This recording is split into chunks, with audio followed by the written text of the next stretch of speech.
Welcome learners. So let us start gravitation. So gravitation क्या होता है बेसिकली, इसकी डिस्कवरी किसने की थी, ये सब डिटेल्स इस चैप्टर में हम पढ़ेंगे। सो और न्यूटन और इसमें ग्रेविटेशनल फील्ड के बारे में, पोटेंशियल एनर्जी के बारे में इस चैप्टर में हम पढ़ेंगे। तो बेसिकली ग्रेविटेशन होता क्या है, इसकी डिस्कवरी किसने दी? तो discovery of the law of the gravitation. Okay, so the way the law of the universal gravitation was discovered is often considered the paradigm of a modern scientific technique. The major step involved were, okay, so the hypothesis about the planetary motion किसने दिया था? Nicholas कॉर्पनिकस ने दिया था। ठीक है, so इसके बाद the carefully experimental measure of the position of the 12 planet and the sun by Tycho Brahe ने दिया था। उसके बाद analysis the data and the formation of the empirical law किसने दिया था? जॉनसन कैप्लर ने दिया था। उसके बाद the develop of the general theory, इसको किसने दिया था? आइजैक न्यूटन ने दिया था। तो यहाँ से Newton's law of gravitation basically क्या होता है कि it state every body is in universe attract every other body, यानी जो भी इस यूनिवर्स में बॉडी है वो दूसरी बॉडी को अट्रैक्ट करती है with the force which is directly proportional to the product of their masses. यानी जो फोर्स होता है वो क्या होता है? Directly proportional to the product of their masses and inversely proportional to the square the distance between them. यानी F is inversely square to the inversely inversely proportional to the square of the distance. Let say यहाँ पे हमारा मास m1 था, m2 था, ठीक है, यहाँ पे क्या था? इनके बीच की डिस्टेंस r थी। तो f इज प्रोपोर्शनल, इन दोनों को कंबाइन किए तो f इज प्रोपोर्शनल टू क्या मिल जाएगा हमें? m1 m2 divided by r square, r का स्क्वायर। तो यहाँ पे प्रोपोर्शनलिटी सिंबल हटाएंगे तो एक कांस्टेंट मिलेगा। तो ये constant let say capital G है, तो f equal to capital G m1 m2 upon r square square.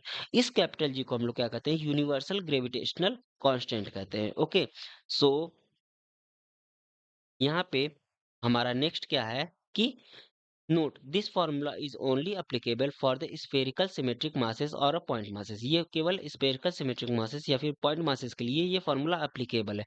तो vector form of Newton's law of gravitation का क्या हो जाएगा? लेट्स से यहाँ पे दो मासेस है r1 और यहाँ पे लेट्स से m1 और m2 है, तो इसका पोजीशन वेक्टर कितना हो जाएगा? r1। इसका पोजीशन वेक्टर कितना हो जाएगा? r2। इसके रिस्पेक्ट में इसका पोजीशन वेक्टर r12 हो जाएगा, इसके रिस्पेक्ट में इसका पोजीशन वेक्टर r21 हो जाएगा। ठीक है, तो r12 क्या हो जाएगा? Displacement vector from m1 to m2, और r21 क्या हो जाएगा? Displacement vector from m2 to m1। f21 क्या हो जाएगा हमारा? Gravitational force exerted on m2 by m1, and f12 कितना हो जाएगा हमारा? Gravitational force exerted on m1 by m2। तो यहाँ से कैलकुलेट करेंगे तो f12 की वैल्यू कितनी हो जाएगी? Minus M G m1 m2 upon r21 का स्क्वायर और r21 यूनिट वेक्टर।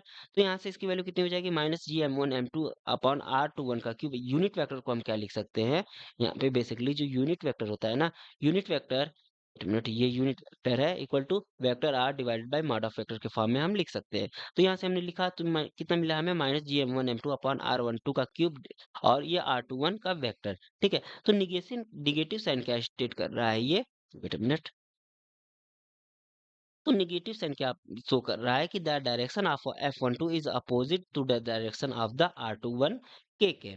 यानी the gravitational force is attractive in the nature होता है। तो सिमिलरली F21 की वैल्यू क्या आ जाएगी? माइनस जी m1 m2 अपॉन R12 का स्क्वायर यानी R12 कैप, और ये क्या हो जाएगा? इसको यदि वेक्टर फॉर्म में कन्वर्ट कर दिया तो ये R12 का क्यूब हो जाएगा। ठीक, तो यहाँ से हमें क्या मिल जाएगा? F12 equal to minus F21 हो जाएगा। ठीक है, ये हो गया हमारा फार्मूला। ओके, वेक्टर फॉर्म में। So gravitational forces between two bodies are equal in the magnitude होते हैं लेकिन अपोजिट इन द डायरेक्शन होते हैं।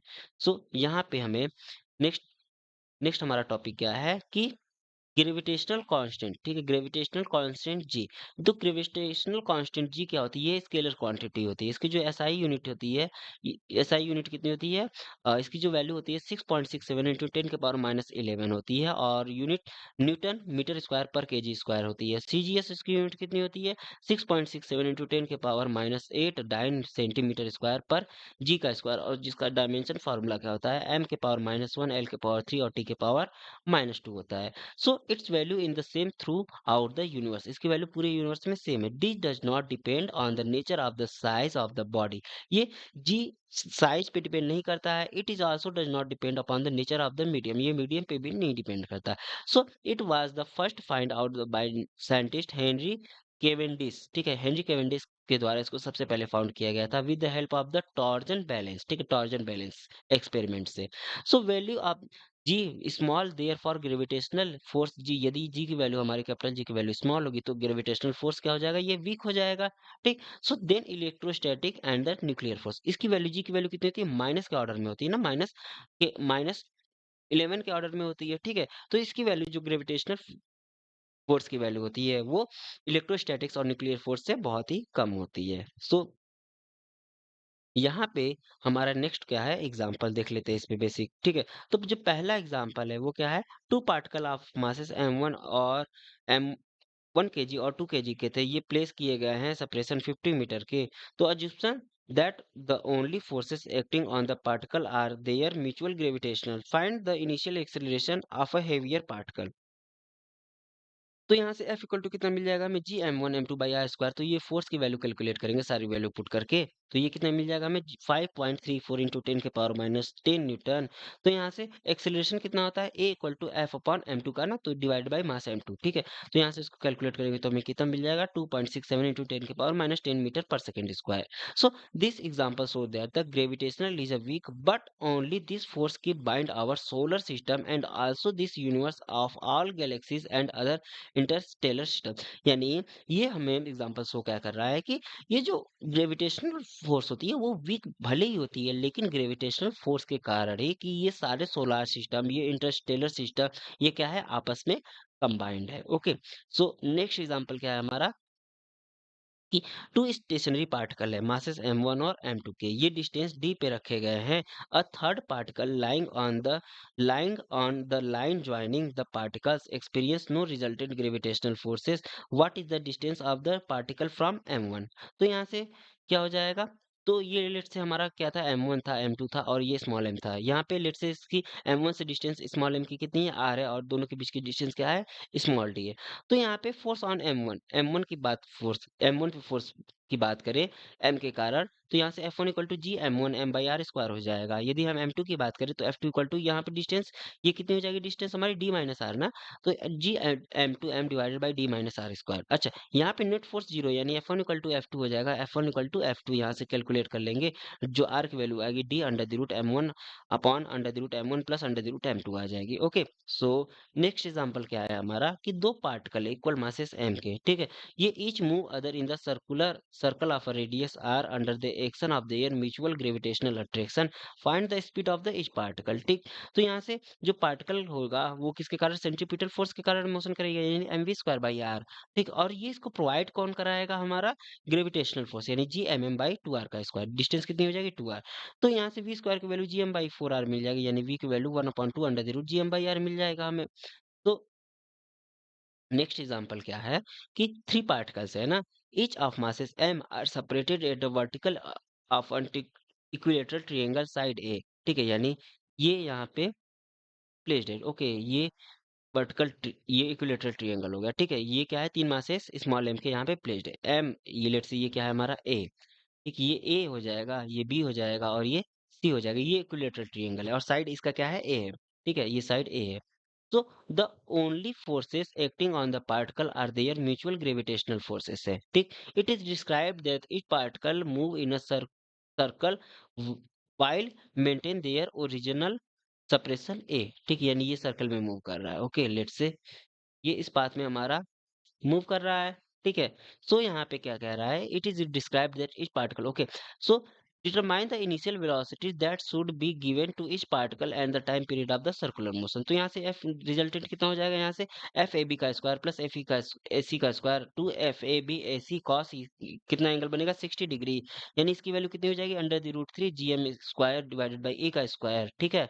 और यहाँ पे कितना मिल जाएगा, F A B equal to F A C equal to क्या है था हमारा, G M square by A square था, ठीक है। तो ये G M square by A square, ये क्या था, दोनों के बीच का डिस्टेंस। तो यहाँ से ये हमारा रिजल्टेंट फोर्स हो जाएगा, ठीक। तो यहाँ से रेडियस ऑफ अ सर्कल कितना हो जाएगा, R equal to 2/3 into A sine 30 degree. यहाँ पे देखिए, यहाँ पे इसका स्ट्रक्चर दिया गया है बेसिकली, तो ये कितना हो जाएगा, आर की वैल्यू a/√3 मिल जाएगी, यानी ये हमारा जो ग्रेविटेशनल फोर्स था, ये इसको सेंट्रीपिटल फोर्स प्रोवाइड कराएगा, यानी M V square by R root three M V square.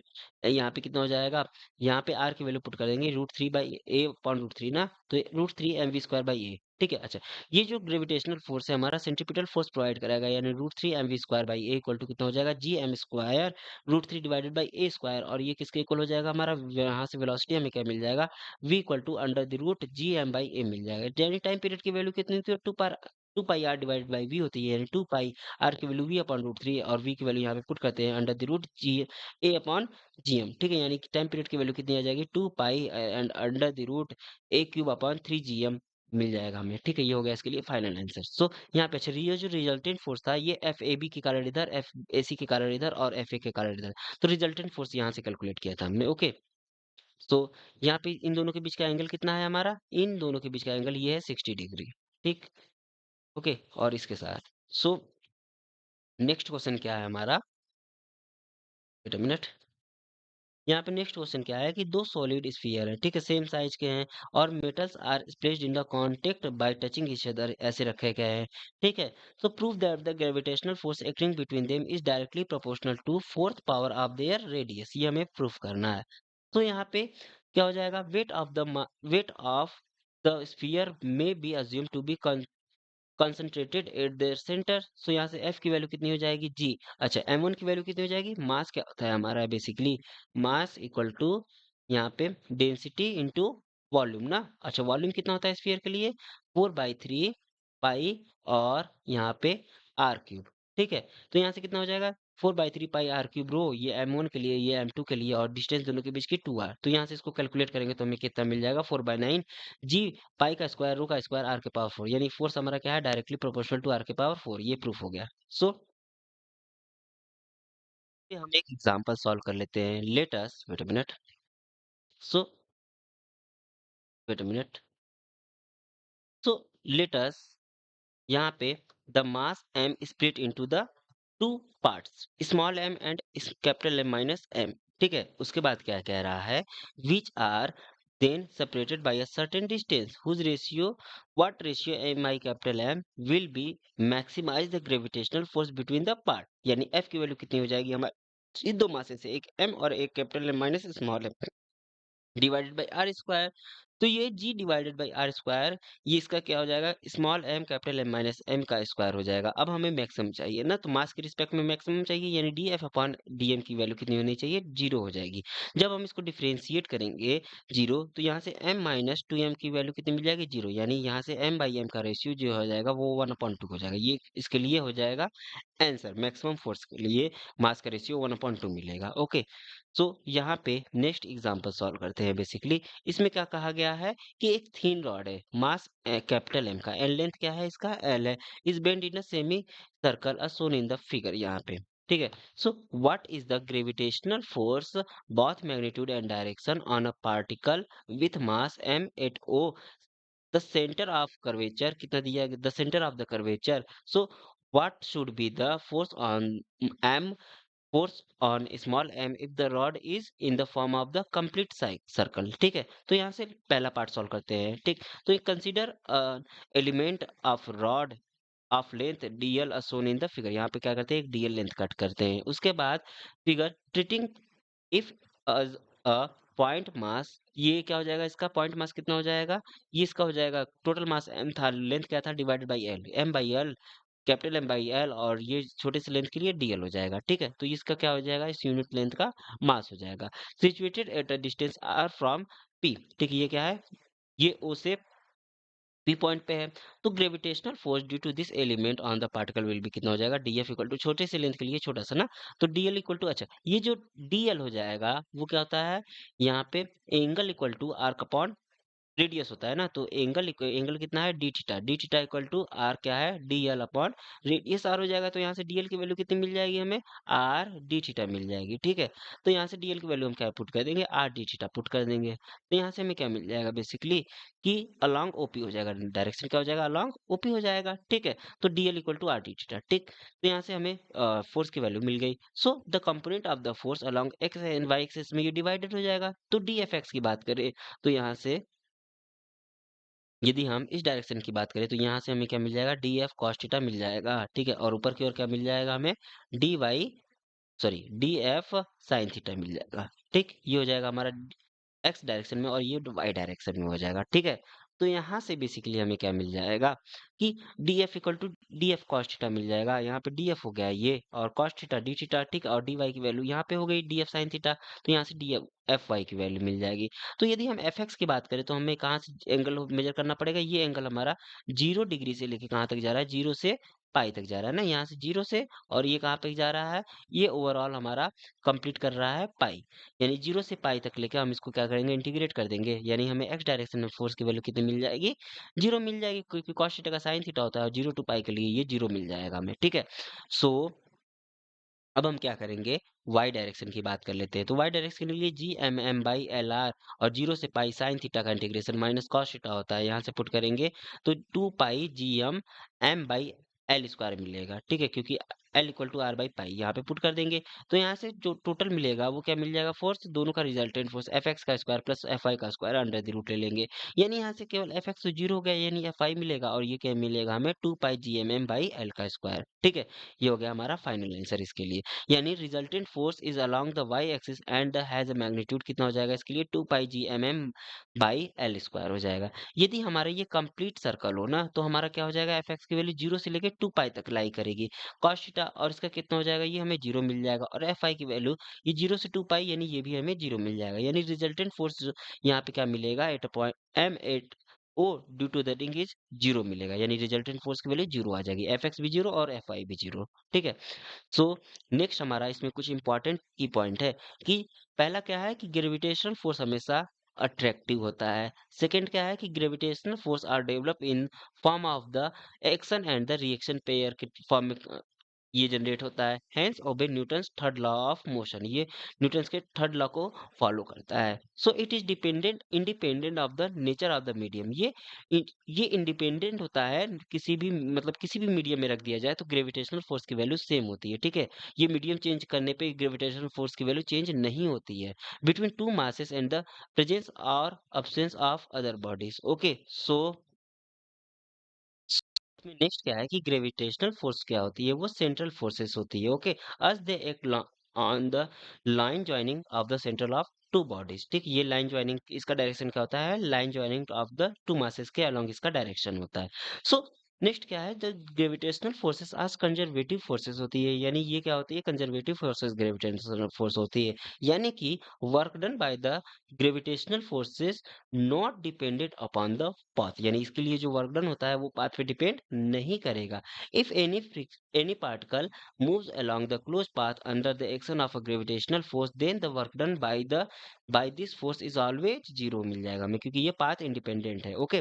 So gravitational force is a weakest force of the nature, यानी नेचर में सबसे वीक फोर्स क्या है, हमारी ग्रेविटेशनल फोर्स ही होती है। So next, force developed between any two masses is called the gravitational force, and force between earth and any body is called the gravity force। यदि हम दो बॉडी के बीच में बेसिकली जो फोर्स डेवलप होता है उसको ग्रेविटेशनल फोर्स कहते हैं, लेकिन ये स्पेशल केस है, ठीक है। यानी अर्थ से किसी बॉडी पे मास यदि फोर्स डेवलप होता है तो उसको हम लोग क्या कह देते हैं, ग्रेविटी फोर्स कह देते हैं, ठीक है। सो नेक्स्ट हमारा क्या है कि the total gravitational force on a particle due to the number of particle is the resultant of the forces attraction exerted on the given particle due to the individual forces, यानी ये principle of superposition को क्या करता है, follow करता है, यानी total हमारा फोर्स क्या हो जाएगा, सभी इंडिविजुअल फोर्सेस के वेक्टर सम के इक्वल हो जाएगा, ठीक है। सो नेक्स्ट हमारा क्या है कि जो ग्रेविटेशनल फोर्सेस होती है hold good over a wide range of a distance, यानी ये वाइड रेंज पे भी हमारा होल्ड करता है ग्रेविटेशनल फोर्सेस, लेकिन ये यहाँ पे इलेक्ट्रोस्टैटिक्स या फिर न्यूक्लियर फोर्सेस ये वाइड रेंज पे होल्ड नहीं करते हैं। It is found the true from the interplanetary distance to inter atomic distance, ठीक है। तो ये इंटर एटॉमिक डिस्टेंस से लेके इंटरप्लेनेटरी डिस्टेंस तक ग्रेविटेशनल फोर्स होल्ड करता है, लेकिन इलेक्ट्रोस्टैटिक्स या फिर न्यूक्लियर फोर्स इतने लॉन्ग रेंज तक होल्ड नहीं करते। So if it is a two body interaction, ये क्या होता है, बेसिकली टू बॉडी इंटरेक्शन होता है, gravitational force between two particle is independent of the presence और absence of the other particle. ये क्या होती है कि यदि हम दो तीन पार्टिकल है, लेट से तीन पार्टिकल है, तो ये पहले और दूसरे पार्टिकल के बीच में जो हमारा ग्रेविटेशन फोर्स होगा वो इंडिपेंडेंट ऑफ थ्री पार्टिकल्स होगा, ठीक है। सो यहाँ पे ये a uniform space of matter attract a particle that is outside the cell as if all the cells mass were concentrated at a center। यानी सारे मास कहाँ होते हैं, सेंटर पे कंसंट्रेटेड होंगे इसके लिए, स्फेरिकल सेल के लिए। सो यहाँ पे नेक्स्ट क्या है हमारा, gravitational field. Okay, so gravitational field basically कैसे डिफाइन कर सकते हैं, the gravitational field is a shape around the mass और an assembly of a mass over which can exert gravitational forces on other masses। यानी let's say ये क्या है, मास है, ठीक है। ये अपने अराउंड क्या क्रिएट करेगा, एक ग्रेविटेशनल फील्ड क्रिएट करेगा। और इसको हम कैसे देख सकते हैं कि यदि कोई और मासेस को इस फील्ड में लाते हैं तो वो क्या करेगा, मास हमारा ग्रेविटेशनल फोर्स एक्सपीरियंस करेगा। तो इस फील्ड को क्या कह देंगे हम लोग, ग्रेविटेशनल फील्ड कह देंगे। So theoretically speaking the gravitational field extend up to infinite. यानी क्या होता है, ग्रेविटेशनल फील्ड हमारा इनफाइनाइट रेंज तक होता है, ठीक है।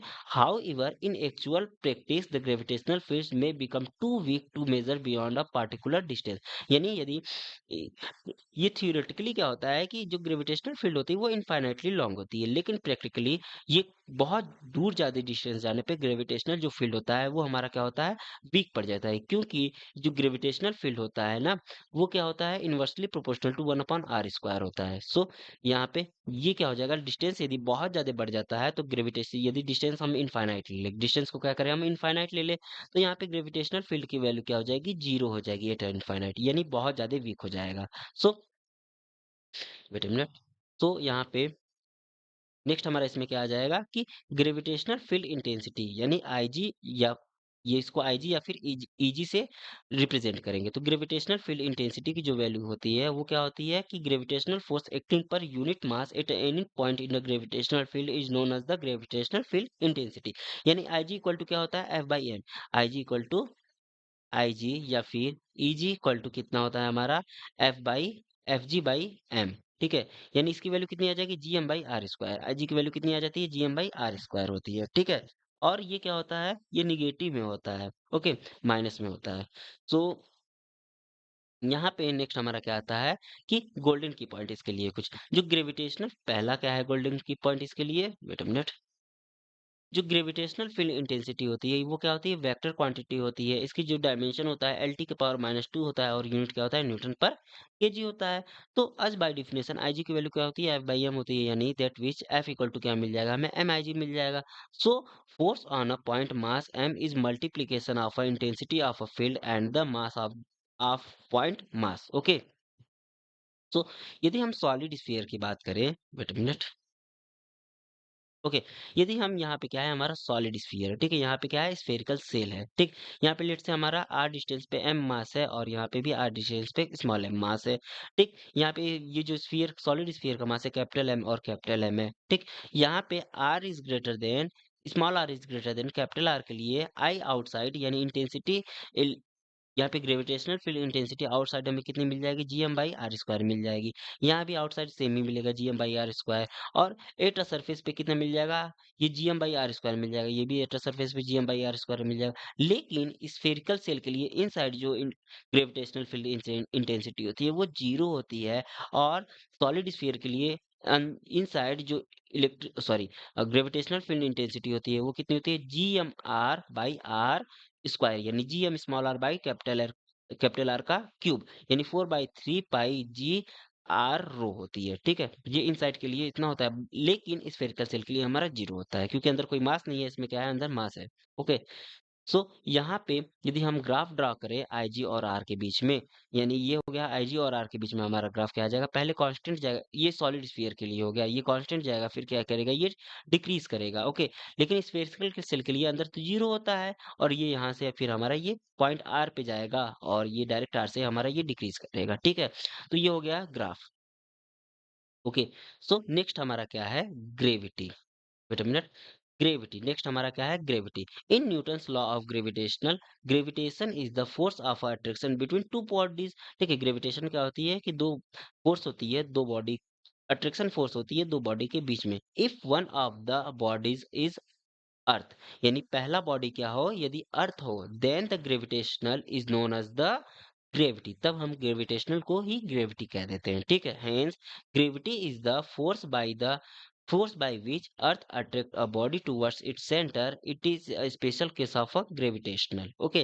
तो ग्रेविटेशनल नियर अर्थ सरफेस कितना हो जाएगा हमारा, so let us assume earth is a uniform sphere है of mass capital M, radius क्या है इसका, कैपिटल आर है। So the magnitude of the gravitational force from earth of a particle of mass m located outside earth at a distance r from the earth is center, ये कितना हो जाएगा, late से इसका डिस्टेंस कहाँ है, यहाँ पे क्या है हमारा, वेट अ मिनट, ये क्या है हमारा, ये अर्थ है लेट से। अच्छा, इसका मास कितना है, कैपिटल एम है, ठीक है। और इसके सेंटर से लेट से यहाँ पे हमारा दूसरा मास रखा गया है स्मॉल एम का, और ये डिस्टेंस कितनी है, आर है। तो ये जो फोर्स हो जाएगा वो कितना हो जाएगा, G M M by R square हो जाएगा, ठीक है। अच्छा, लेकिन according to Newton's law of motion, Newton second law, जो एफ होता है वो क्या होता है, equal to M A G होता है हमारा, यानी ए G equal to G M by R square हो जाएगा। एम एम हमारा कैंसिल आउट हो जाएगा, G M by R square मिल जाएगा, यानी जी की वैल्यू कितनी हो जाएगी, इसको लेट से जी कहते हैं, ठीक है।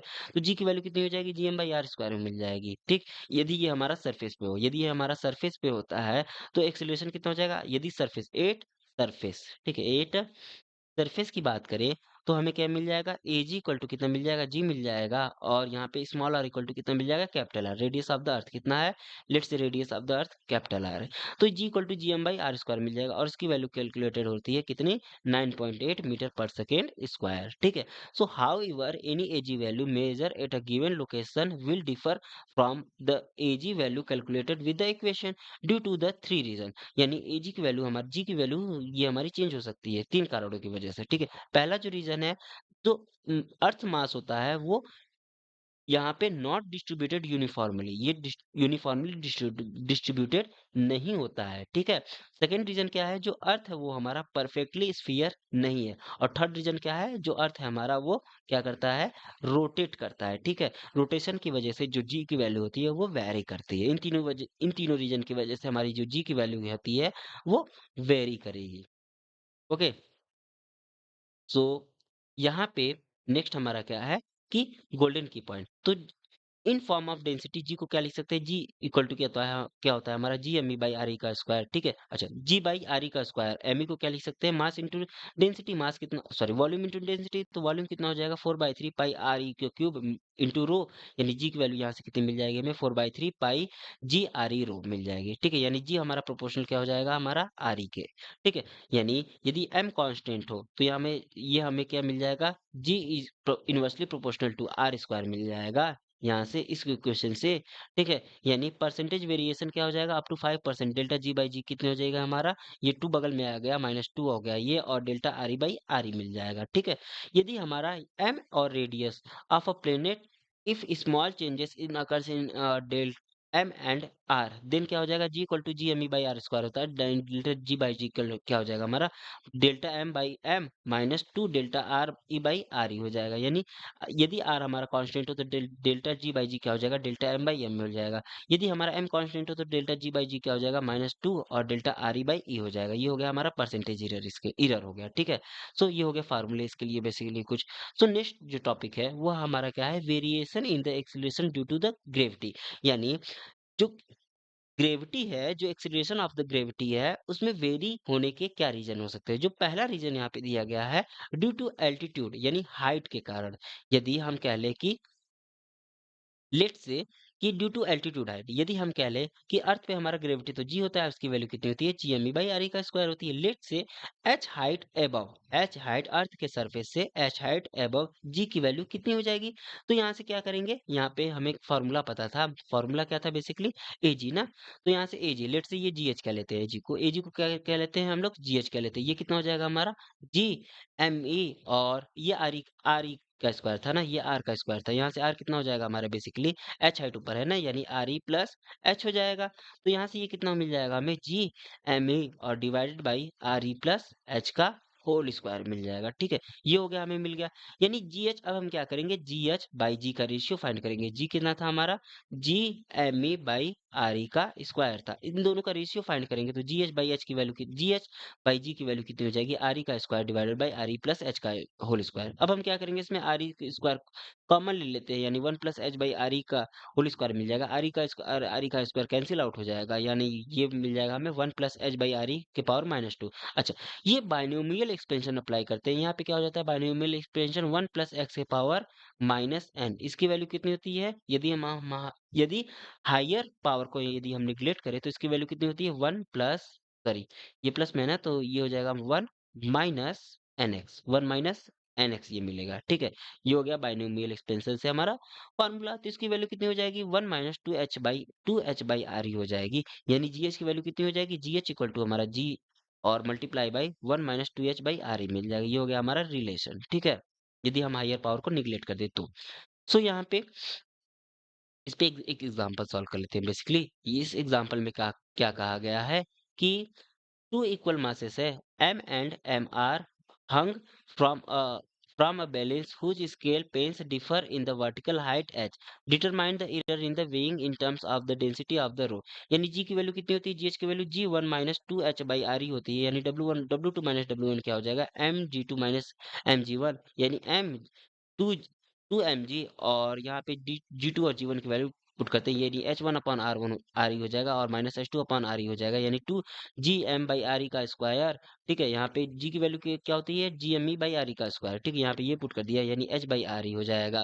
ठीक, यहाँ पे क्या हो जाएगा, जी की value G M by R E का स्क्वायर होती है, और H one minus H two कितना दिया गया था, एच दिया गया था, यहाँ पे वैल्यू पुट करते हैं इसको, यानी इरर इन वेग कितना हो, वेग कितना हो गया, डब्ल्यू टू माइनस डब्ल्यू है, यहाँ से कैलकुलेट किए तो ये कितना आ जाएगा हमें, eight pi by three G M rho H आ जाएगा। ठीक है, ये इसकी वैल्यू कैलकुलेट करेंगे तो यानी टू एम जी और four by three pi R E cube, ये हो जाएगा हमारा क्या मिल जाएगा, मास, सॉरी वॉल्यूम इंटू डेंसिटी, ये हमें मिल जाएगा कितना, मास हो जाएगा, और ये रो और एच मिल जाएगा। ठीक है, तो यहाँ से कितना हो जाएगा हमारा, आर ई क्यूब कट जाएगा, ये कैंसिल आउट हो गया, ओवरऑल हमें कितना मिल जाएगा, eight pi by three G M rho H मिल जाएगा। Okay, so due to depth, यदि ये नीचे की ओर जा रहा है, अब हमारा सेकंड क्या है, ड्यू टू द डेप्थ, यानी यहाँ से assuming density of the earth remain same through out. ठीक है, लेट से हमारा अर्थ से ये डी डिस्टेंस नीचे की ओर जा रहा है। ठीक है, अब हमें इस पॉइंट पे ग्रेविटी फाइंड करनी है, यानी जी डी। ठीक है, अर्थ पे ग्रेविटी कितनी है, जी है, ग्रेविटी एक्सेलरेशन जी है, यहाँ पे कितना है, जी डी है। तो यहाँ से लेट से हमारा आर कितना मिल जाएगा, इसके लिए आर मिल जाएगा, आर ई माइनस डी मिल जाएगा। तो यहाँ पे एट अर्थ सरफेस पे जी की वैल्यू कितनी होती है, मास जी, ये कितना होता है, वेट अ मिनट, ये कितना हो जाएगा, four by three pi G R E rho मिल जाएगा। ठीक है, G M E by R E का स्क्वायर होता है ना, तो यहाँ पे हम क्या किए, मास को वॉल्यूम इंटू डेंसिटी के टर्म में लिखे हैं। ठीक है, तो यानी कितना मिल जाएगा हमें, यहाँ से four by three pi G R E rho मिल जाएगा। यदि हम at depth D inside the earth जाते हैं तो वहां से हमें क्या मिल जाएगा, जी डी की वैल्यू, यहाँ पे मास भी चेंज हो जाएगा ना, यानी G M prime by R square हो जाएगा लेट से। ठीक है, तो यहाँ पे हमें कितना मिल जाएगा, जीडी कैलकुलेट करेंगे तो कितना मिल जाएगा, यहाँ से सबसे पहले एम प्राइम कैलकुलेट करते हैं। ठीक है, तो आर रेडियस के लिए एम प्राइम की वैल्यू कितनी हो जाएगी, M prime equal to four by three pi R cube rho हो जाएगा, और डेंसिटी कितनी होती है अर्थ की, M upon four by three pi R cube होती है, तो एम प्राइम इक्वल टू कितना मिल जाएगा, एम बाई आर क्यूब और ये स्मॉल आर क्यूब। ठीक है, तो ये हो गया हमारा एम प्राइम। तो यहाँ पे इसकी वैल्यू पुट करते हैं। ठीक है, एम प्राइम की यानी जी बाई आर का स्क्वायर, और यहाँ पे एम प्राइम की वैल्यू कितनी हो जाएगी, एम आर क्यूब और डिवाइडेड बाई आर ई का क्यूब। तो यहाँ से कैलकुलेट करते हैं, G M by R E का square equal multiply by R upon R E मिलेगा, यानी G M by R E का स्क्वायर, और ये कितना मिल जाएगा, आर की value R E minus D थी डिवाइडेड बाई आर ई। तो यहाँ से जी, ये क्या हो गया हमारा, जी हो गया। ठीक है, और ये क्या हो गया, यहाँ पे ये डिवाइड करेंगे तो one minus D by R E मिलेगा, ये क्या हो जाएगा, वैलिड फॉर एनी डेप्थ के लिए वैलिड है। ठीक है, तो यहाँ से at which depth from the earth surface acceleration due to gravity is decrease by 1%, ये हो गया नेक्स्ट एग्जाम्पल। तो इसको कैसे सॉल्व करेंगे, यहाँ पे क्या करेंगे, del G upon del G D upon G की वैल्यू कितनी हो जाएगी, डी अपॉन आर ही हो जाएगी। ठीक है, तो यहाँ से वन अपॉन हंड्रेड, और 1% था ना, यानी वन अपॉन हंड्रेड, और ये D upon R R E की वैल्यू कितनी होती है, रेडियस ऑफ द 6400 किलोमीटर, यानी 6400, यानी डी की वैल्यू कितनी मिल जाएगी हमें, 64 किलोमीटर मिल जाएगी। Okay, so from due to the shape of the earth, shape of the earth, अच्छा शेप ऑफ द अर्थ के कारण इसमें जी की वैल्यू में क्या चेंज होगा, तो लेट्स से यहाँ पे हमारा डायग्राम क्या है कि फ्रॉम दिस डायग्राम ये क्या है, पोल है, ठीक है, ये नॉर्थ पोल, ये साउथ पोल है, और ये वेस्ट है, और ये क्या है, ईस्ट है। अच्छा, यहाँ पे बेसिकली क्या होता है, इसको परफेक्टली स्फीयर माने यदि हम, तो यहाँ से ये जो डिफरेंस होता है वो कितना होता है, 21 किलोमीटर का डिफरेंस होता है। ये इक्वेटोरियल पॉइंट हो गया, ये पोलर एक्सिस हो गया हमारा। सो यहाँ पे आरपी जो पोल पे, अच्छा यहाँ पे क्या होता है, पोल पे हमारा डिस्टेंस कम होता है और इक्वेटर पे डिस्टेंस ज्यादा होता है, ठीक है। तो यहाँ पे क्या मिल जाएगा हमें, सॉरी सॉरी, यहाँ पे पोल पे डिस्टेंस कम, हाँ पोल पे डिस्टेंस कम हो गया, इक्वेटर पे डिस्टेंस हमारा ज्यादा हो गया। तो आर ई की जो वैल्यू होती है बेसिकली वो कितनी होती है, are P plus 21 kilometre GP हो जाएगा। यानी यहाँ से यहाँ पे जीपी की वैल्यू कितनी हो जाएगी, basically GP equal to G M E upon R P का स्क्वायर, एंड जीई की वैल्यू कितनी हो जाएगी, G M E upon R P plus 21 का होल स्क्वायर। यानी यहाँ पे हमें क्या मिल जाएगा, जो इक्वेटर पे जी होगा ना, यहाँ पे जो इक्वेटर पे जी होगा उसकी वैल्यू कम होगी, और जो पोल पे जी होगा उसकी वैल्यू ज्यादा होती है, ठीक है, ये हो गया फार्मूला। और यहाँ पे इस वैल्यू को पुट करें तो जीपी माइनस जीई की वैल्यू जो डिफरेंस आता है बेसिकली कितना आता है, 0.02 मीटर पर सेकेंड स्क्वायर का डिफरेंस आता है जीपी माइनस जीई में, ठीक है। तो यहाँ पे अब जो नेक्स्ट हमारा वो क्या है, due to the rotation of the earth, यानी अर्थ के रोटेशन के कारण हमारा जी की वैल्यू में चेंज क्या होगा, ठीक है। लेट से ये हमारा अर्थ है, ये ओमेगा रोटेट कर रहा है एंटी क्लॉकवाइज से। यहाँ पे कोई पॉइंट पी लेते हैं, ठीक है। अच्छा, यहाँ पे अर्थ का रेडियस आर ही हो जाएगा यहाँ से, और ये लेट से हमारा लेमडा एंगल क्रिएट करता है, ठीक है। तो यहाँ से एम जी नीचे की ओर ग्रेविटी एक्ट करेगी, और यहाँ पे इसके कंपोनेंट क्या हो जाएंगे, वेट अ मिनट, यहाँ पे ये लैम्डा एंगल है ना, ये एंगल कितना है, लैम्डा, ठीक है। अच्छा, ये एंगल लैम्डा है तो यहाँ से ड्रॉ किया हमने, ये एंगल कितना हो जाएगा हमारा, ये भी एंगल लैम्डा हो जाएगा, ठीक। अच्छा, जब ये लैम्डा हो गया तो ये भी एंगल हमारा लैम्डा हो जाएगा, ठीक है। और यहाँ पे कितना था, centripetal force M omega square R था ना, तो इधर की ओर कितना मिल जाएगा हमें, M omega square R cos lambda मिल जाएगा, ठीक है। तो यहाँ से हमें क्या मिल जाएगा, एम जी प्राइम, यहाँ पे लेट से हमारा क्या था, यहाँ पे एक्ट किया कितना, एम जी प्राइम, ठीक है। तो यहाँ से रोटेशन के कारण एम जी प्राइम ना, तो एम जी प्राइम की वैल्यू कितनी हो जाएगी, एम जी माइनस ये क्या कितनी हो जाएगी, लेट्स सी ये एम जी था ना, तो एम जी प्राइम की वैल्यू कितनी हो जाएगी, इफेक्टिव हमारा accel sorry effective force M G prime, ये क्या हो जाएगा, एम जी नीचे की ओर एक्ट कर रहा था, ठीक है, और अपवर्ड डायरेक्शन में इसके क्या एक्ट कर रहा था, M omega square cos lambda, यानी M G prime equal to M G minus M R omega square cos lambda हो जाएगा, ठीक है।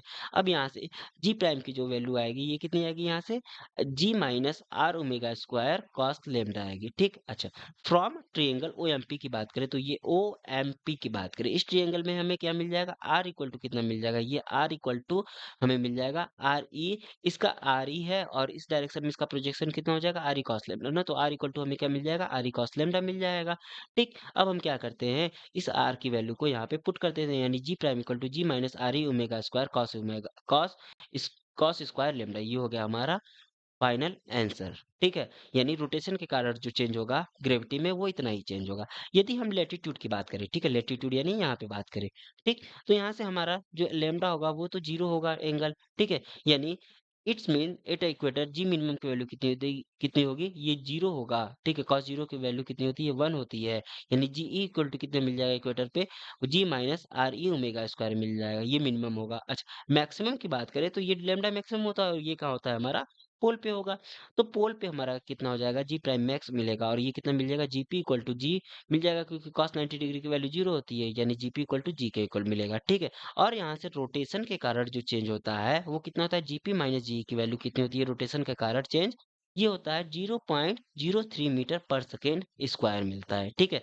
तो यहाँ पे डेल्टा जी टोटल कितना हो गया, जीपी माइनस जी 0.05 मीटर पर सेकेंड स्क्वायर हो गया, ठीक, टोटल। और 0.02 किसके कारण, ड्यू टू शेप, और 0.03 किसके कारण, ड्यू टू द रोटेशन हो गया, यानी जीपी माइनस डेल्टा जी कितना हो गया हमारा टोटल, जीपी माइनस जीई हो गया, और ये कितना मिल जाएगा हमें, 0.05 मिल जाएगी, 0.2 किसके लिए, शेप के लिए, और 0.03 किसके लिए, रोटेशन के लिए। So if the rotation of the earth suddenly stop हो जाता है, then acceleration due to the gravity is increased it places on the earth except the poles, poles के अलावा सभी जगह पे क्या हो जाएगी, ग्रेविटी हमारी इंक्रीज कर जाएगी यदि हमारा रोटेशन स्टॉप हो गया तो, ठीक है।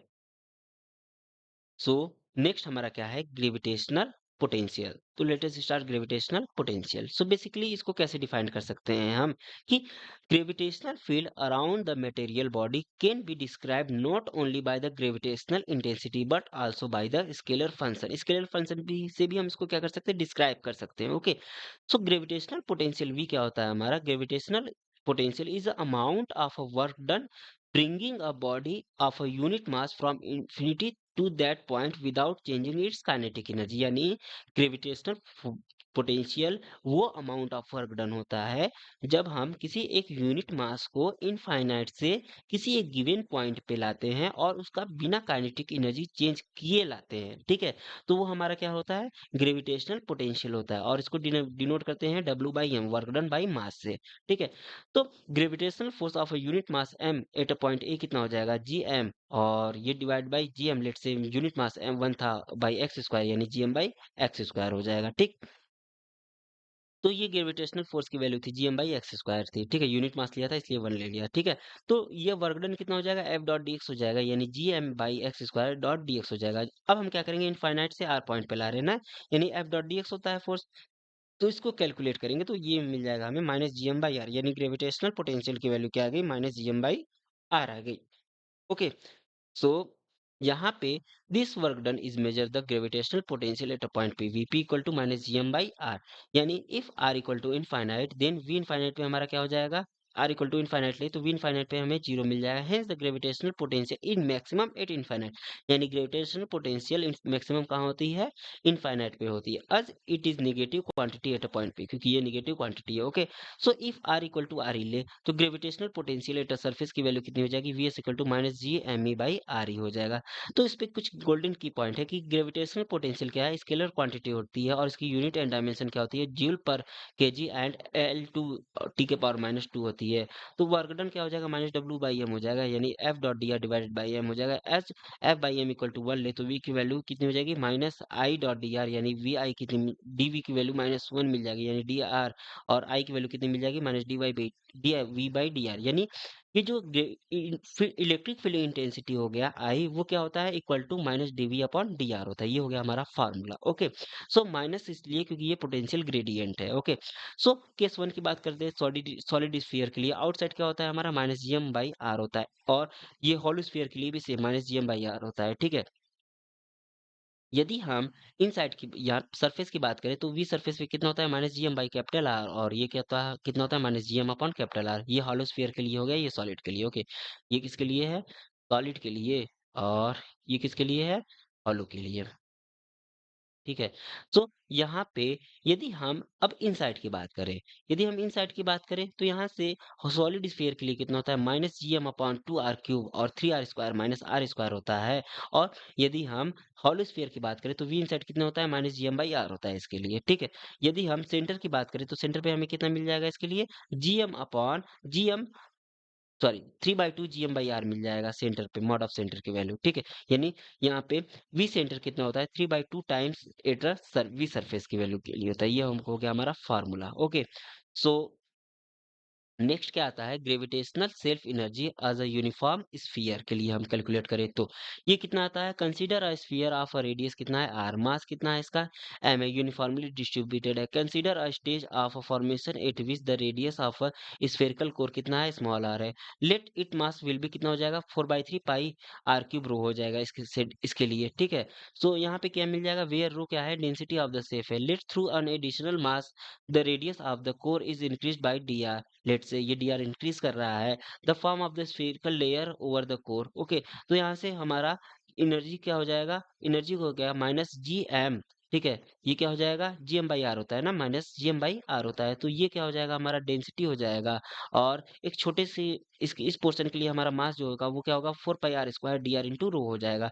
तो यहाँ से टोटल वैल्यू कितनी आ गई, minus sixteen upon three pi square rho square G R के पावर फोर डी आर आ गया। अब हम इसको क्या करेंगे, जीरो से लेके आर तक इंटीग्रेट कर देंगे। ठीक है, तो जब इंटीग्रेट किए तो ये हमें कितना मिल जाएगा, three by five G M square by R मिल जाएगा। ओके, ये हो गई हमारी hence the total energy involve in the formation of a spherical body of radius R, that which self energy कितनी हो जाएगी, three by five G M square by R हो जाएगी। ओके, सो यहाँ पे नेक्स्ट हमारा क्या है, ग्रेविटेशनल पोटेंशियल एनर्जी। ठीक है, ग्रेविटेशनल पोटेंशियल एनर्जी क्या होती है कि work done by the gravitational force is shifting a mass from one place to another place. ये क्या होती है हमारी ग्रेविटेशनल पोटेंशियल एनर्जी, यानी W इक्वल टू यू हो जाएगा, और इसकी वैल्यू कितनी होती है, -Gmm/r होती है। ठीक है, हियर नेगेटिव साइन को क्या करा है कि ये बाउंडलेस ऑफ टू बॉडीज, ये क्या है, बाउंडलेस है। ठीक है, so let say velocity V require to project a body till height h के लिए कितना हो जाएगा, h हाइट तक हमें क्या करना है, इस बॉडी को प्रोजेक्ट करना है। ठीक, तो यहाँ से कितना हो जाएगा, एनर्जी कंजर्वेशन से kinetic energy, initial kinetic energy plus initial